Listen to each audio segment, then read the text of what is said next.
Bijouterie Pantso vidy volamena, mivarotra sy manamboatra firavaka volafotsy sy volamena, sahaza ho an'ny rehetra. Manatona ao amin'ny Galerie 9 Tsaralalàna, box 8 na Building Complexe Ampiflou. Libye, mon détergent préféré. Libye nettoie. Libye vous présente le JT. Mes linges sentent très bon. Détergent Libye, green and healthy home. Oh, une fraîcheur instantanée. Idéal pour la maison et tous les espaces. Maman Lisa, c'est l'heure. Pat presto manolotra anao ny le JT. Vita malagasy. Presto. Maman kokoa. Ny beurre Normandie Or manolotra anao ny le JT. Normandie Or, Normabé. Ushuaïa nouveau déodorant compressé vous présente le JT. De fleurs d'oranger pour une efficacité 48 heures. Nouveau déodorant compressé Ushuaïa. Dernières actualités avec le JT et la carte Visa Mvoul. La carte Visa Mvoul, une carte internationale, sans engagement, sans compte bancaire. Le monde entier accepte Mvoul.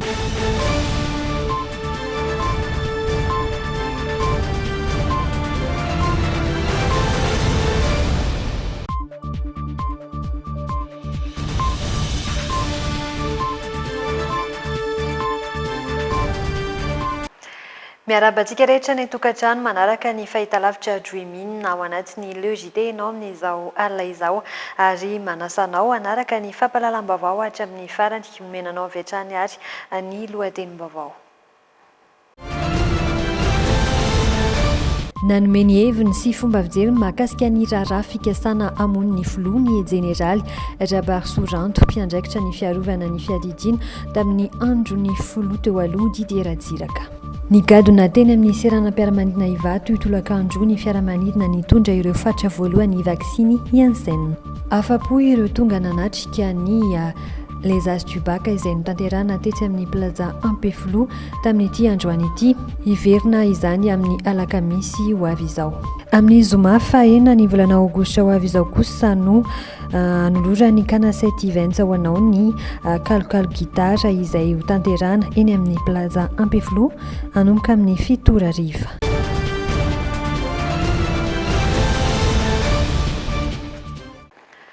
Fa ny paritaka teny amin'ny tambazotra sosialy androany Savao na ny perquisition natao teny amin'ny tranony Yvon Randriazanak'olona fantatra amin'ny anarana hoe Sareraka. Tafiditra ho isan'ireo natao famotorana manoloana ilay raharaha Apollo 21 izy ambara fa nikasa hifofony ny filoham-pirenena. Araka ny vaovao ofisialy dia olona miisa 7 amin'izao fotoana izao no voaroroy amin'ity raharaha ity.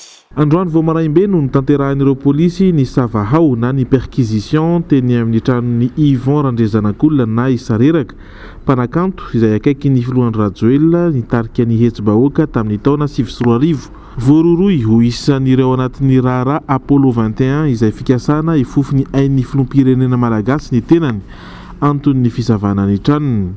Nentina natao famotorana teny amin'ny sampana heloka bevava ny tenany ary nentina tany amina toerana iray tany Ivato avy eo. Ambarany vaovao ofisialy fa nifandray tamina kompania misahana solika ity mpanakanto ity anisan'ireo nohainoana ihany koa ny tale jeneraly ny kompania io. Tsy aivina fa voaroroy voalohany tao anatin'ity raharaha ity Paul Rafanoarana sy Philippe François efa ho herinandro zao no nohiainona azy ireo. Fantatra kosa fa misy manambonahitra miaramila sy zandary tompon'andraikitra ambony ao amin'ny tafika koa voaroroy amin'ny raharaha. Ao anatin'izany ny filohan'ny délégation manokana Antananarivo teo aloha sy ny prime ministre teo aloha. Io tolakandro io nanambara ny sekretera mpanjakana miadidi ny zandarmarie pirenena fa misy zandary 12 no hainoana sy anaovana famotorana ankoatran'ny zandary ny G6 efatra amin'ny rahalahy izay nosamborina farany teo.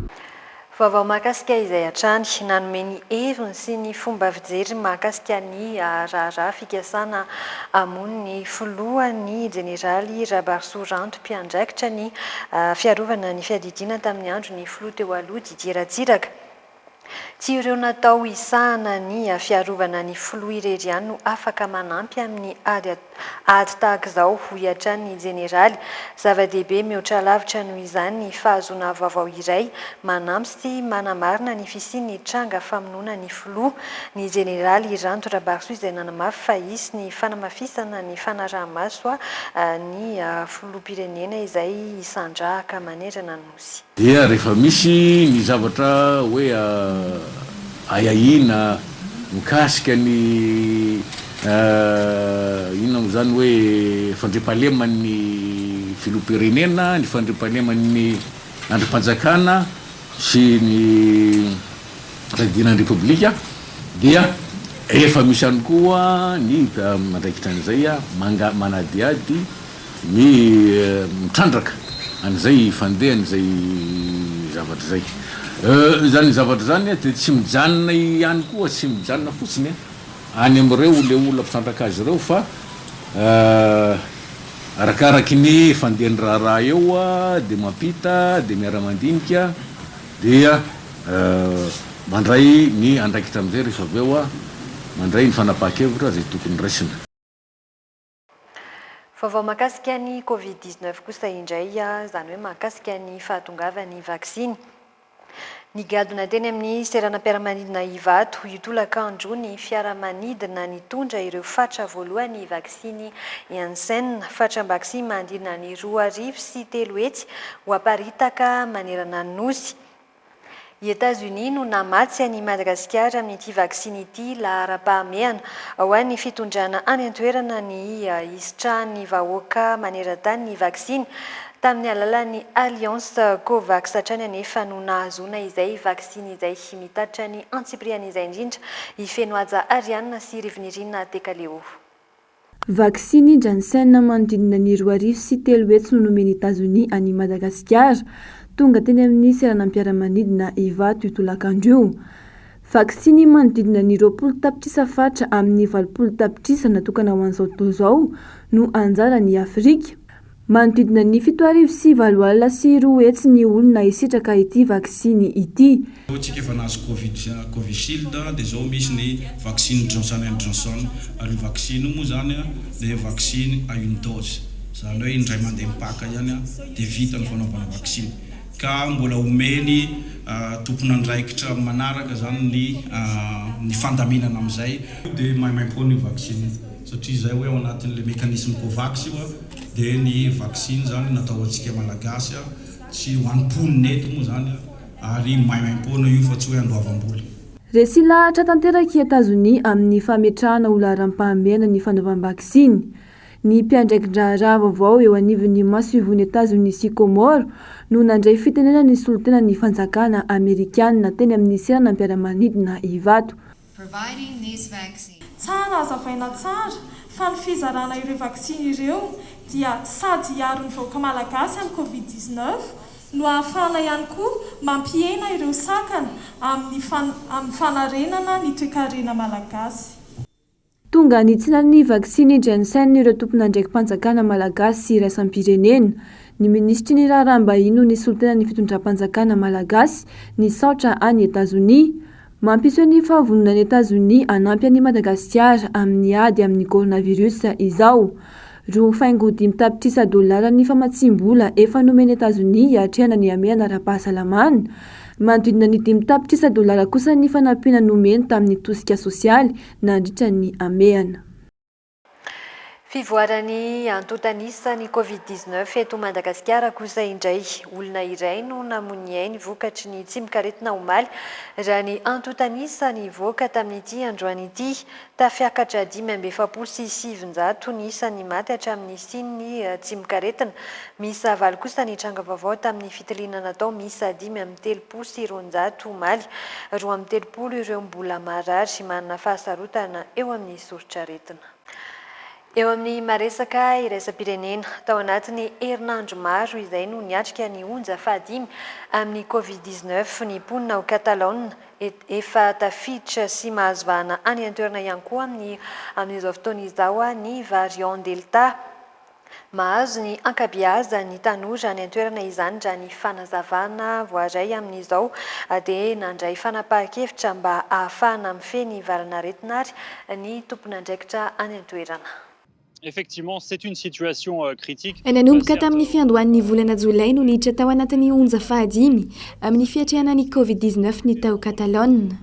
Famelana ny mponina iainankalalahana tsy narahana fepetra ara-pahasalamana tamin'ny farany taona no heverina ho nampianaka aingana ny valana retina tao antoerana raha ny fanazavana. Efa mahazo vahana ao antoerana ihany koa ny variant delta amin'izao. Saika ny 7 isanjaton'ny marary dia ahitana izay endrika vaovaon'ny Covid-19 izay avokoa. Hita taratra eo amin'ny fiakarantaha marary ao antoerana ny fifindran'ny variant delta aingana kokoa raha oharina amin'ilay Covid-19 teo aloha. Tamin'ny farany volana ambony izao, 12 isanjato teo eo ny marary ny Covid-19 tany amin'ny hopitaly. Amin'izao kosa dia tafiakatra hatramin'ny 40 isanjato izany, ka tanora latsaky ny 40 taona ny 20 isanjato amin'ireo. 436 arivo sy iray alina ny salanisa mirakitra ny tranga vaovao tao anatin'ny 420 ora farany tao Catalogne, raha 520 sy arivo alina kosa izany ho an'ny Espagne. Mba ahafahana mifeny firongatry ny valana retina dia nahena aloha ny isan'ireo olona mifamezivezy any amin'ny toeram-pitsaboana. Nahemitra avokoa ny fotoana amin'izay olona heverina ho tsy manana tranga sarotra hoeny amin'ny tobim-pahasalamana raha eo amin'ny fanaovam-bakisiny kosa indray. 420 isanjato ny mponina amin'izao no efa nisitraka fatram-bakisiny indroa taona. Mariana nefa fa ny 13 isanjato ny marary ao antoerana dia efa vita vakisiny avokoa. Fa manoloana ny fandaminana vaovao mikasika ireo lalana Antanimena, Vasakosy, Soarano sy Beoritrika dia maro ireo toeram-pianton'ny taxi be no nofoanana ary nafindra toeran-kafa. Toeram-piantona roa ohatra no foana tsy misy intsony eo Antanimena ho an'ny zotra Iazo ana Korondrano sy ho ana Kazomanga. Novolena fiantona vaovao kosa ho an'ireo zotra avy any 17 hektara eo amin'ny fiangonana FVKFM.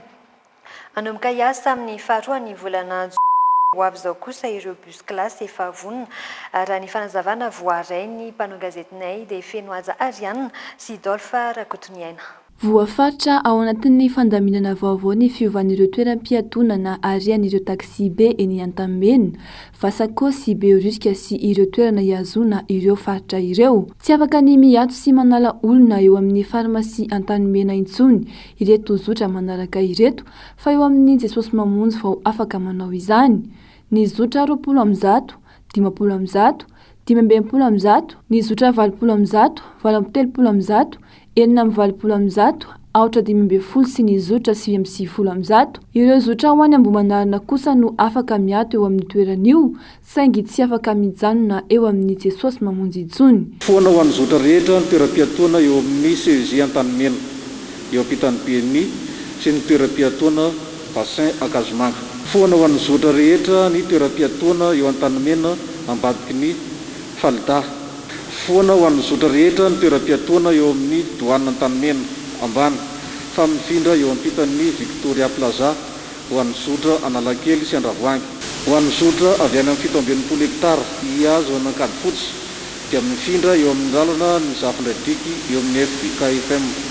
Ireto avy izany zotra izany 970, 770, 770, 770, 930. Tsy azo mizotra avy any Ankazomanga, Iazo Anankadifotsy ny miato eo amin'ny Victoria Plaza. Anoro sy ampahafantatra ireo fiovanana ny mpitandro ny filaminana ny Alarobia 20 Jolay 2024 andro anombohan'ny fampiarana ireo fandaminana vaovao napetraka. Tsy hiova intsony fandaminana io nentina amahana ny olona ny fitohanan'ny fiara. Misy fiovana ihany koa ny fiatohan'ny taxi be ho an'ny Beoritrika sy manodidina ny Vasakosy. Eo a Beoritrika eo amin'ny Samsolona ho an'ny zotra rehetra avy any amin'ny lalana Mpanjakatoera ka Iazo Andravoangy dia foana ny toeram-piantona eo amin'ny Pimankafe fa mifindra eo amin'ny Samsolona. Ho an'ireo zotra rehetra avy any Andravoangy, Iazo Analakely dia mampiasa ny toeram-piantona eo Beoritrika Sodiata. Ho an'ireo zotra rehetra Iazo Ambohimanarina avy any Analakely dia mampiasa ny toeram-piantona eo amin'ny Sodiata Beoritrika. eo amin'ny faritra Vasakosy sy manodidina azy. Ireo zotra avy any Akazomanga hiazo any Ivandry dia tsy maintsy mandray ny lalana Ibialiso eo amin'ny Bilavanily, mandray avy hatrany ny toeram-piatsonana eny amin'ny Jesosy Mamonjy. Ireo zotra avy any Akazomanga hiazo any Ankadifotsy dia mandray ny lalana Zafindraidiky, Antanimena, mamonjy ny lalana reny Zanabololona na Pradon.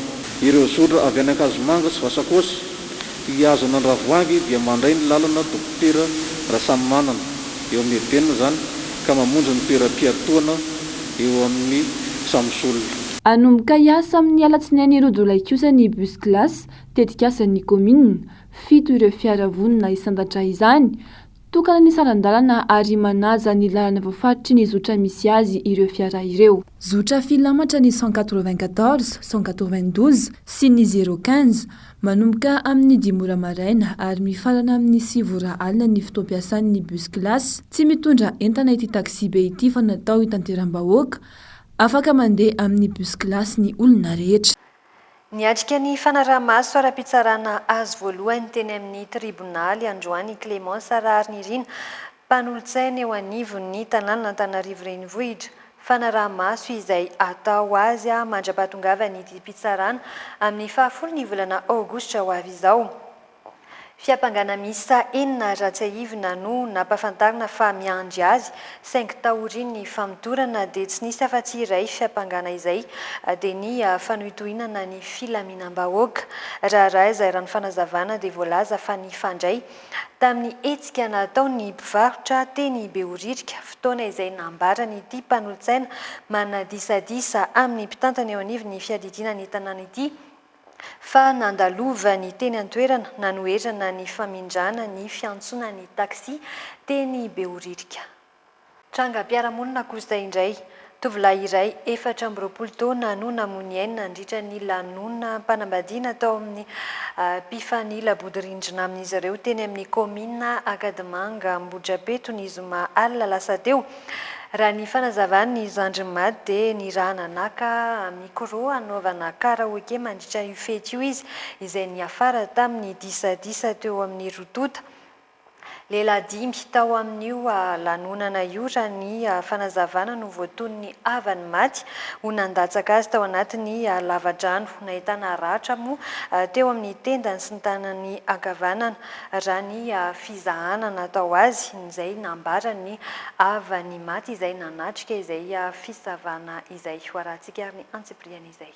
Olona 3 hatreto no nitontena teny amin'ny Zandary raha ny angobaovavoaray manoloana ny fahafatesana tovolahy iray 13 taona teny amin'ny komina Ankadimanga Ambohidrabeto ny zoma lasa teo. Izy ireo izay avana ivelan'ny tanàna tonga nanatrika ny lanonam-panambadiana raha ny fanazavana. Nanatra mikoro anaovana karaoke tao amin'ny trano ny fanolo-bodirindrina aminy izay nikarakara io lanonam-panambadiana io tovolahy io raha ny fitantarany avany maty. Minitra vitsy taty aoriana eniny zandriny ny feon'ny zokony io izay nikikika tao amin'ny trano nisy ny lanonam-panambadiana io. Hitany maso raha ny fanazavany ny nanosehana azy tao anaty lavadrano taoriny ny fifamaliana teo amin'ny rotonta. Nampandre avy hatrany ny tao an-trano izy saingy tsy tana intsony ny ainy io tovolahy io izay nisintomina tao anaty lavadrano.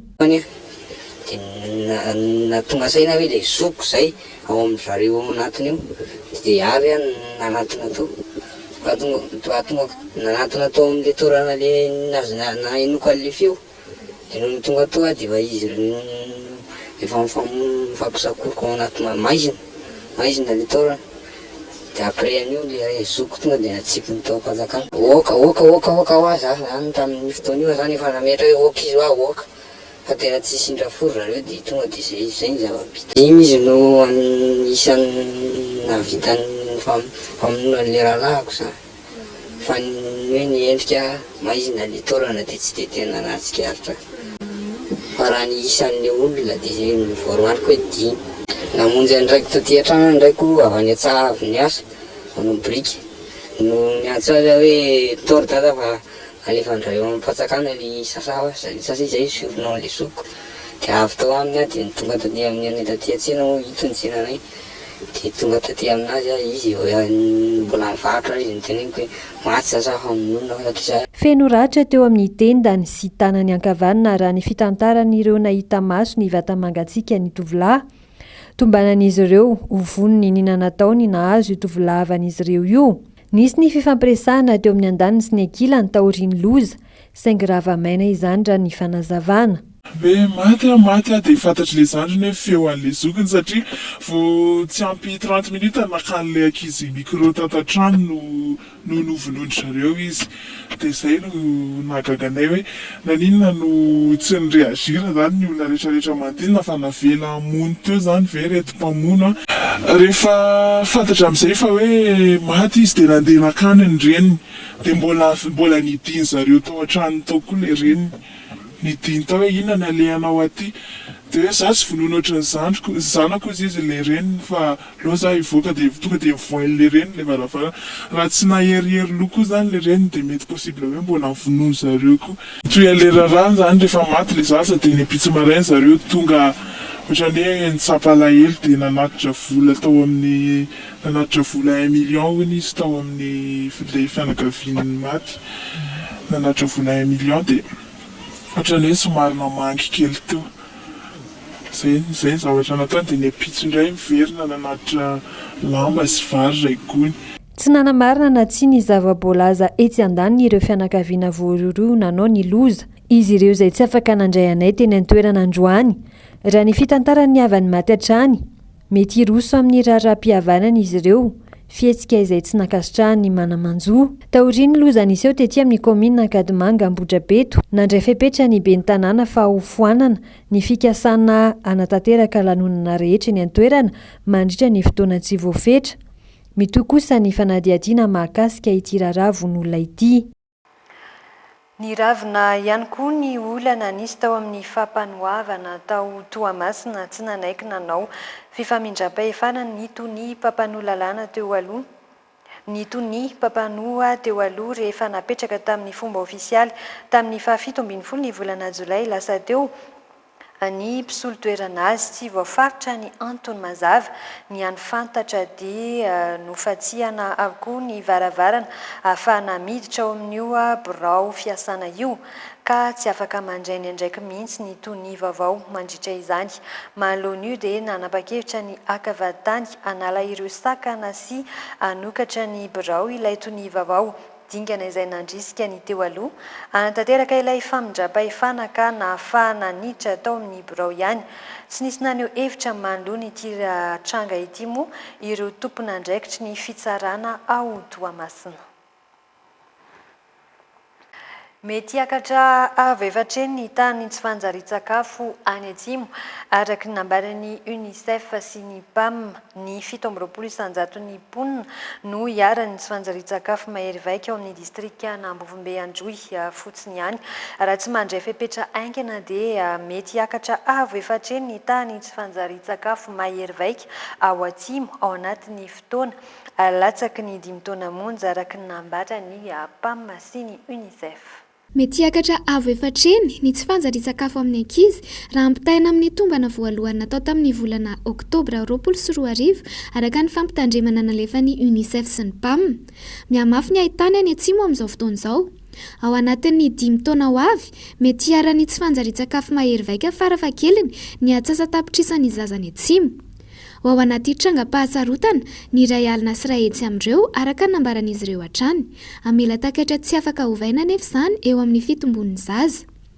nanimbany voly sy nanapaka ny fihinanana ho an'ny mponina any an-toerana ny haintany 4 taona miantaona izay mahery ny ray faingo 14 tapitrisan'ny olona no ao anatin'ny dingana 5 amin'ny tsy fanjarian-tsakafo amin'izao fotoana izao mbola ahina hiakatra avy roeny io io amin'ny volana Oktobra izany hoe ahatratra ny mponina 7 alina ao an-toerana ny distrika ny Ambovimbe Androy no tena hiarany tsy fanjarian-tsakafo amin'izao ny 17 isanjaton'ny mponina no hiarany tsy fanjarian-tsakafo mahery vaika ny aratsy ny toedra raha ao an-toerana no ny aratsian'ireo tobi-pitsaboana sy ny tsy fahampian'ny rano fisotro madio ao an-toerana araka nambarany Michel Sanlot solitenany UNICEF eto Madagasikara ilaina maika ny famatsim-bola anatin'ny fisorohana sy ny fitsaboana manoloana ny tsy fanjari-tsakafo eo amin'ny ankizy. Mila miasa aingana isika hoy izy. Fanampin'izay miakatra tsy akijanona ny vidin'entana, ny fahefa mividy anefa midina trany. Miara-mandeha amin'ny rafitra entina hisorohana sy ny vahaolana mivaingana ny hanafoanana ny tsy fanjari-tsakafo. Mariana fa ny PAM sy ny UNICEF dia miara-miasa amin'ny gouvernemanta malagasy. Sy visanjato ny mponina any amin'ny faritra atsimon' ny Madagasikara no mampiatra ny fomba fandrindrany ny fianakaviana raha ny voarakitry ny fanadihadiana natao tamin'ny taona 2010 amin'ny 2010 tany izay mbola ambany dia ambany raha ny salan'ny ta manerana nosy nojerena izay ahitana hatrany amin'ny 1.7 isanjato eo. Isan'ireo vesatra mamafy ny fahantrana any an-toerana ny fahamaroany zaza ateraky ny vehivavy iray raha ny fanazavana nomeny tompon'andraikitra avy eo anivon'ny ministera ny fahasalamam-bahoaka. Ankoatra ny fampidirana sy ny fandrindrana ny fiainam-pianakaviana ho isan'ireo teboka telo ao anatin'ny paikady ampiarana ny émergence du Grand Sud natao ny volana Jona lasa teo. Dia namafisy ny filakevitry ny minisitra voatselakory izay ny fakatoavana ny asa fanentanana momba ny fandrindrana ny fiainam-pianakaviana. Mandidina ny 4.4 isaky ny vehivavy ny isan'ny zaza teraka eto Madagasikara raha ny isa ankapobeny. Any amin'ny tapany atsimo indrindra fa ao amin'ny faritra Androy anefa ny tena ahitana tavoroeny zazavalo eo no ateraky ny vehivavy iray.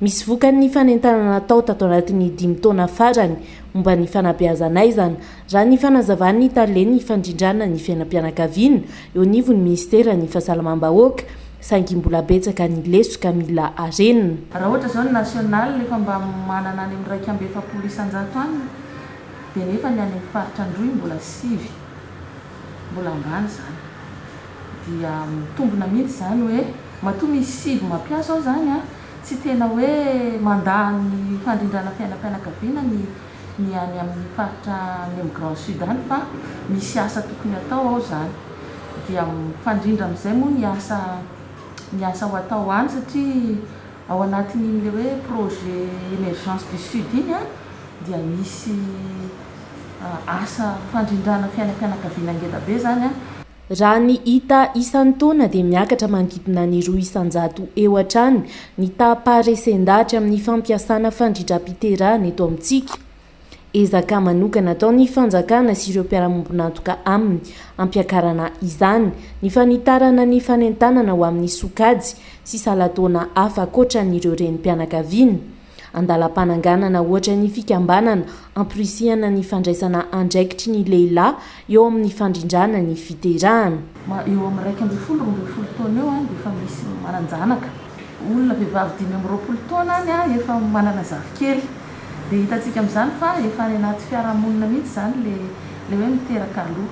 Dia misy paikady na asa manokana koa zany hijerena ny tanora. Zava-dehibe koa ny fampandraisana andraikitra ny lehilahy satria ny fiterahana sy ny fianakaviana zany tsy vitan'ny vehivavy rery fa lehilahy sy vehivavy zany. Ankoatr'ireo paikady mazava napetraka momba ny fiainam-pianakaviana ireo dia no amafisina ihany koa tato ny fanaraha-maso ny mahamaimaim-pon'ireo tolotra rehetra eny anivon'ny tobi-pahasalamam-panjakana. Raha ny tatitra dia mbola misy amin'ireo tobi-pitsaboana miankina amin'ny fanjakana no mitaky vola ho an'ireo maniry isitraka izany. Mifanometanana amin'ny fanjakana ao anatin'izay paikady fanamorana ny fisitrana ny fomba famerana ny isan'ny zazateraka sy ny fiterahana mandray andraikitra izay ireo mpiara-mombonantoka isan'izany fandarana asa wish to action izay mampivondrona sehatra maro be momba ny fahasalamana ara-pananahana sy ny fandrindrana ny fiainam-pianakaviana. Eo amin'ny maresaka iraisam-pirenena mety afara amin'ny fanonganam-panjakana ny krizy sy ny hetsika nisy tao Tunisia andro roa ny fanesy izay nilaza ny ametra-pialana manoloana izay ny prime ministre any an-toerana ny filoham-pirenena ao Tunisia izay tsy nahaloa-peo nanoloana ireo fihetsiketsehana niseho tao Tunisia nandritra ny 2 andro ny fanesy izay leo ny tsy fandraisana andraikitry ny fitondrana any an-toerana ireo mpanao fihetsiketsehana nandritra izay 2 andro izay. endrika fanonganam-panjakana no niseho Tunisia raha ny fampitambavaona avoaka ny gazety iray ny toerana no esoriny Flou Sayed Kais tamin'ny toeran'ny Prime Ministre sy ny Ministre ny fiarovam-pirenena akoho ny fidinana andalambe etsika fitakiana ireo mponina sasany nandritra ny roa andro ny fanesy tao Tunisia. Crise politique izay mifangaro crise nateraky ny Covid-19 anisany ampitaraina ireo mponina nandritra ny fitokonana roa andro ny fanesy tao Tunisia antony nanazara ny Flou ny Prime Ministre amin'ny toerany ambarana ho tsy fahafehezan'ny crise nateraky ny coronavirus eo ihany koa ny tsy fahatombanana izay tsikaritry ny Flou teo amin'ny fitantanana ny fanaovam-baksiny. Nambarany fa fepetra anisany anampy sy anavitra ny Tunisia izany fa indrindra ny fanjakana sy ny vahoaka. Sy salasala ny anome toerany arak'izany ny Prime Ministre ao Tunisia raha ny fanazavany tao anatin'ny lahatsoratra an-gazety iray. Ny solony izay efa natolotry ny filoham-pirenena. Nangingina androany ny fitohizany tolona ao Tunisia raha toka nandritra ny roa andro ny fanesy ny sadrany etsika nataon'izy ireo anehoana ny tsy fankasitrahan'ny fitondrana fa indrindra ny fitantanana ny Covid-19. Fa andro faharoa nanatanterahana ny etsika les As du Bac teny amin'ny plaza Ampeflo androany ny taranja tantara sy geografia ny maraina raha toka niatrika ny matematika ireo ny safidiny ao amin'ny sokajy A2 ny tapany ariva navitrika trany ireo mpianatra namerina ireo taranja roa ireo tamin'ity androany ity niaraka tamin'ny mpampianatra efa zadraraha.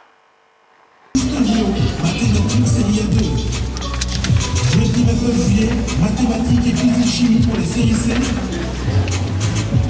Le niveau SVT c'est la scientifique. Miavaka hatrany ny fomba ampitain'ny mpampianatra ny famerenana amin'ity les As du Bac tanterahany ety amin'ny plaza Ampeflo ity faradoboka entina nampian'ireo mpianatra hiatrika fanadinana baccalauréat.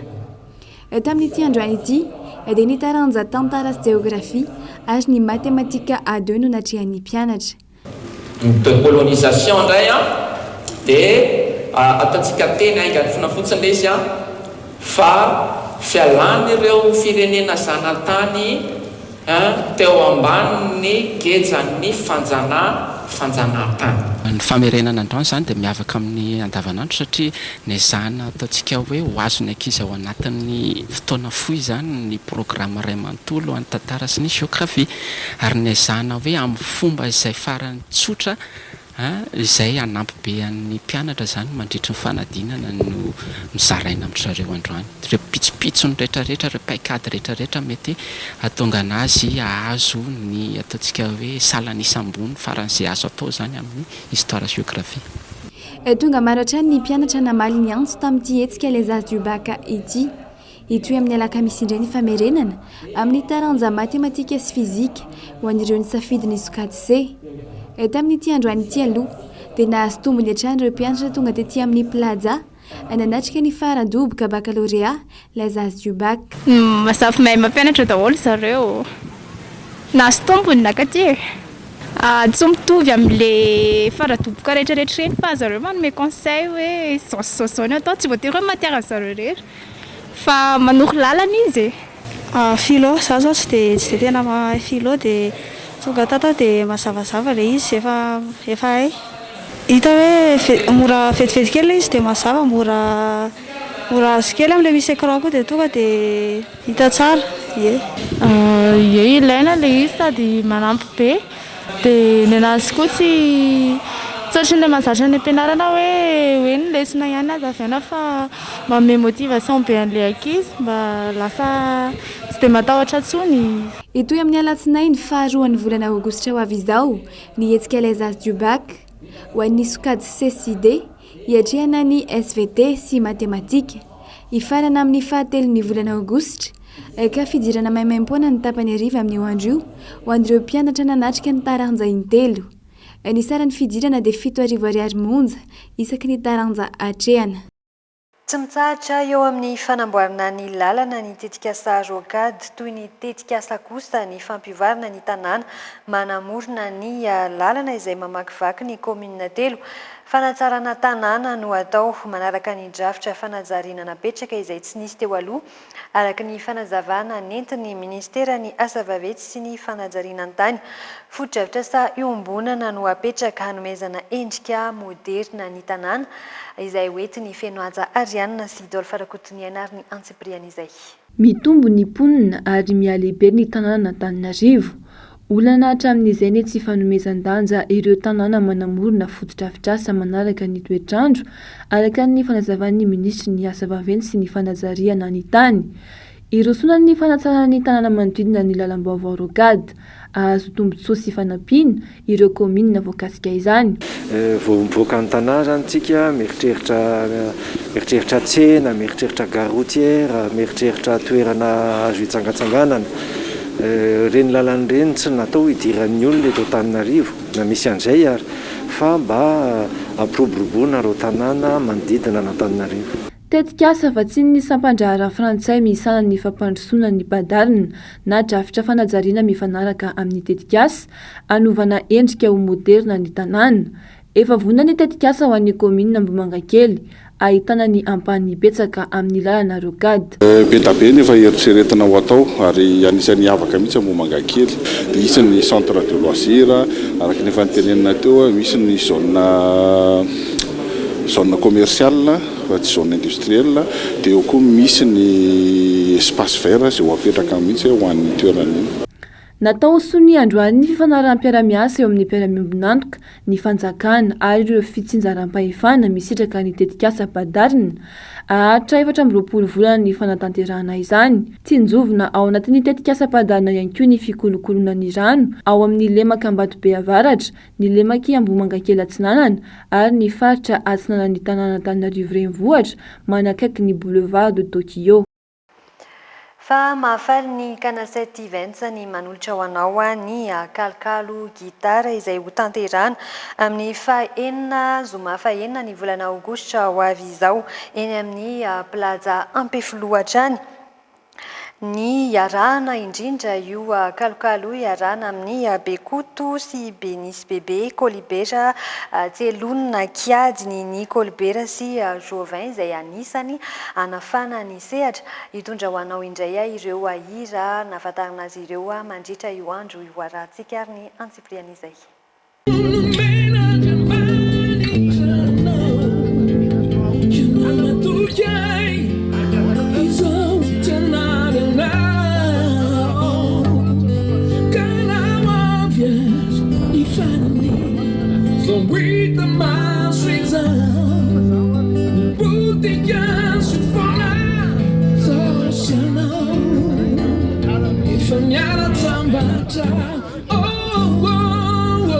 Amin'ny 7 ariva no anomboka ny fampisehoana kalokalo gitara karakaran'ny Canasette Events ny plaza Ampefiloha no handray ny fampisehoana. Ivazo ireo hira nahafantarana azy ireo mpanakanto fantatra amin'ny fiangaliana mozika an-gitara ao i Benisy Bebe ao amin'ny tarika Lolo sy ny tariny, Tselonina, izareo amin'ny tarika Kolibera, Bekoto ary Kiady. Tena ampiko ireo mbola vrai, mbola zay tena authentique, mbola manamaizana azy daholo mihitsy. Efa ao anatin'ny ambiansa zany zao miverina miaraka amin'ilay artiste. Afinaritra misy efa be da be niaraka tamiko navita hira zay hira vaovao. Zay zao tanjona ato hoe miaraka ny Kiady sy Rianina dia mavita anay hira vaovao anay moa zany zao. Zay le liberté fahafahana tanteraka mihitsy le zany. Tsy maintsy misy ny fampiara-peo ka efa eo am-panomana tanteraka ny hetsika ireo mpanakanto. Miara-miasa amin'ny tindray mitoraka ity ireo mpanakanto zokiny sy zandriny. Tena mahafinaritra be satria eo ny traikefa, eo ny hoe fanahy ao amin'ny oetindry zalahy ao amin'ilay mozika hatramin'izay hoe nitaiza hatramin'izay ireo dia ohatrany hoe nofinofy tanteraka zany le miaraka amin'ny lalao amin'ny zalahy dia mahafinaritra be. Fampiara-peo tena tsy maintsy izy dia eo koa ny hirany tsirairay moa zany zay mandeha dia afaka irahana eo daholo zay zavatra rehetra mitraka. Zay le izy hoe tena rivo mahafinaritra be kalokalo arak'izay. Dia manasantsika rehetrarehetra fa ary vonjeo aingakaingana ny tapakila fa afinaritra tsisy ohatr'izany ho an'io sady io fety anankiray io sady efa elaela koa tsika menakafo tsy miona efa ela be hoe andro anankiray zany io ahafahana miaina mahafinaritra indray dia manasa antsika rehetra. Telo alina ariary ny vidim-pidirana amin'ny kalokalo gitara amin'ny Zoma Elinogostrio ao amin'ny plaza Ampefiloha. Ampanarahana trano ny fepetra ara-pahasalamana ny hetsika voafetra radio ny toerana Kamila Vonjinjena.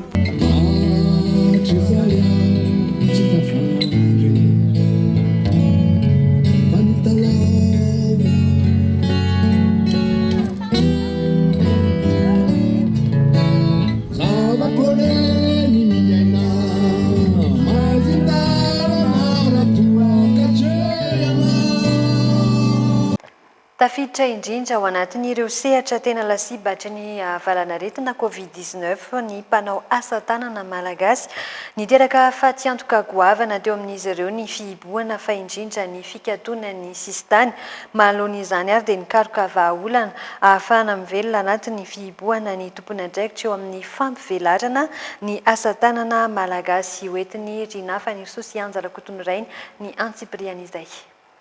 Ny malagasy no tokony liana bebe kokoa amin'ny vokatra vita malagasy raha tiana ny ampisongadina izany. Tsy izany anefa ny zava-misy eto amintsika fa ny mifanohatra amin'izay raha ny fanazavana. Manana ny mampiavaka azy ny asa tanana vita malagasy. Ny asa tanana malagasy dia anisan'ny tsara. Mihoatra lavitra noho ny an'ny vita avy any ivelany. Ny zavatra resaka foana sy mahabe resaka dia ny hoe zavatra vita gasy dia ratsy. Raha vao vita gasy dia ratsy. Fa manana ny asany sy ny lanjany ny zavatra vita malagasy. Ary ohatra raisinay amin'izany ireo vahiny any amin'ny 10 kilometatra maro hatramin'ny 9 kilometatra maro tonga eto Madagasikara manjifa zavatra vita malagasy. Sakana goavana nampikatso ny varotra asa tanana malagasy ny fikatona ny sistany nandritry ny ameana ara-pahasalamana. Betsaka ny faty antoka nateraka izany nandritry ny volana maro izay. Mba ahafahana manarina ny lesika dia nikarakara vahaolana ho an'ireo mpanao asa tanana ny tompona andraikitra. Ny plateforme zany ny anampinay ny mpiangalin'ny asa tanana malagasy eto Madagasikara mba ahafahany zareo mivelatra amin'ny sehatra iraisam-pirenena. Raha marina fa mihidy ny sistany mikatona fa na mikatona ny sistany matony izy na plateforme internationale aminatin'ny resaka internet na internet moa nanakasitsika anazy taty aoriana dia amin'ny alalan'io zany ny olona manao commande io tsy mikatona tsinona ny internet fa ny internet natokana ho an'izao tontolo izao any izay miangaly anazy. Marihana fa miainga avy amin'ny kalitaon'ny akora fototra ny saran'ny asa tanana vita malagasy. Izany indrindra no mahalafo vidy azy ireny raha ny fanazavana. Izy kosa ny fampirantiana ny asa tanana malagasy mandritry ny 3 andro mifanisy mba ahafahana mampisongadina izany.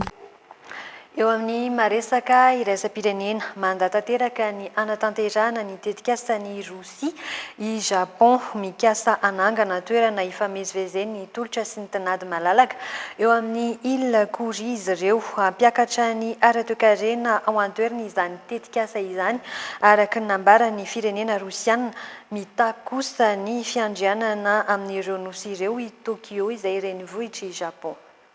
Voafaritry ny firenena mikambana ao anatin'ny firenena Rosiana ireo nosy ao Koril, eo anelanelan'ny nosy Hokkaido ao Japon sy ny tendro atsimon'ny péninsule du Kamchatka no misy azy. Tokony ho tafiditra ao amin'ny faritra iadidian'ny Japon noho izany ireto nosy efatra ireto araka nambaran'ny Tokyo renivohitry Japon. Mikasa ny anangana faritra manokana ampiakarana ny ara-toekarena ao an-toerana nefa i Rosia amin'izao fotoan'izao. Anamora ny fivezivezen'ny tolotra sy ny tinady izany araka ny nambaran'izy ireo. Ho kely netra ary tsy hisy ny aba-ntseranana eo amin'ny fampidirana sy famoahana ny entana. Manome fanampanazavana mahakasika izay ny Praiministra Rosiana fa olana maharitra ho an'ny fandraharana sy ny mpandrahara zao. Mamorona ny asa ho an'ireo mpandrahara tandrefana sy avy ao Japon ihany koa zao ho iantrany ny Praiministra. Afaka hiara-iasa amin'ny mponina ao an-toerana ihany koa ireo Japonais. Nampiantso ny maso ivo Rosiana ny Japana. Nanambara moa ny governemanta fa mandatanteraka izao tetikasa izao. Mitaky ny hamerenana ireo nosy efatra ho avaratry ny firenen'ireo ho eo ambany fiadidiany koa ny governemanta Japonais. Miezaka ampitony ny toe-draharaha amin'ny alalan'ny fifampiresahana amin'ny Rosiana hatrany ny governemanta. Tanjona dia ny anasony ny fifanekam-pihavanana eo amin'ny rontota. Nanomboka hatramin'ny ady lehibe faharoa no noezahana natao ty. Tamin'izay no nangalan'ny vondrona sovietika ireo nosy Japonais ho eo ambany fiadidiany. izao kosa indray ary dia menanao ny vinavina mety ho toetry ny andro any Rahabitso.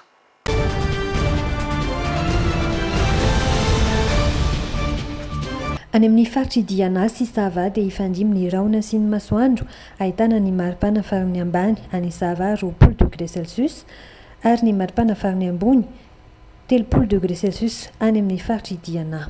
Ho an'ny Boe ny Melaky Sofia Betsiboka dia ifandimy ny raona sy ny masoandro, ny maripana farany ambany 20 degré Celsius ho an'ny Betsiboka sy Sofia, raha toa ka 7 degré Celsius ny maripana farany ambony any amin'ireo faritra efatra ireo dia ho an'ny Betsiboka izany ho an'ny Sofia ihany koa.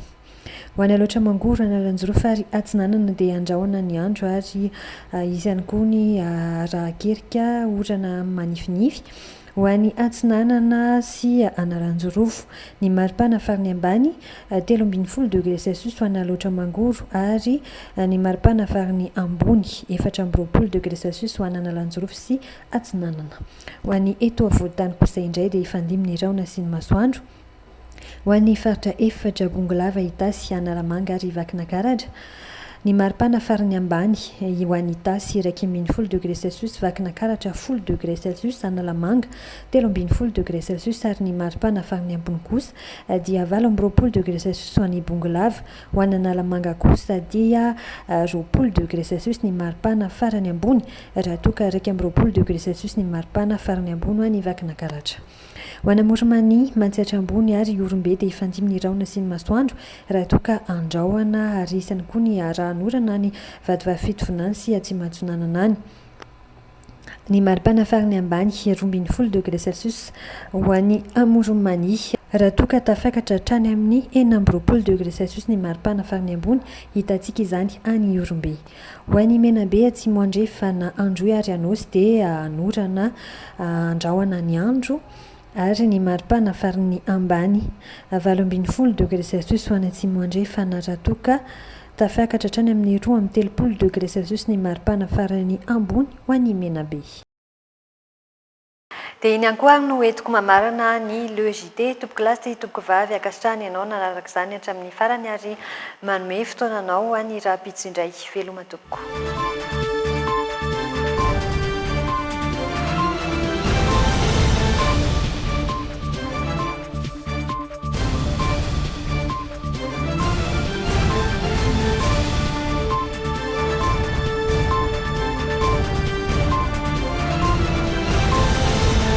Les dernières actualités avec le JT et la carte Visa Mvoul. La carte Visa Mvoul, une carte internationale, sans engagement, sans compte bancaire. Le monde entier accepte Mvoul. Ushuaïa, nouveau déodorant compressé, vous a présenté le JT. De fleurs d'oranger pour une efficacité 48 heures.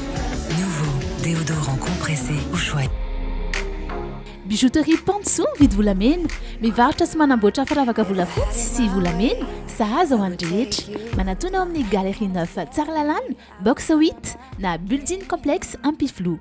Libby, mon détergent préféré. Libby nettoie. Libby vous a présenté le JT. Mes linges sentent très bon. Détergent Libby, Green and Healthy Home. Oh, une fraîcheur instantanée. Idéal pour la maison et tous les espaces.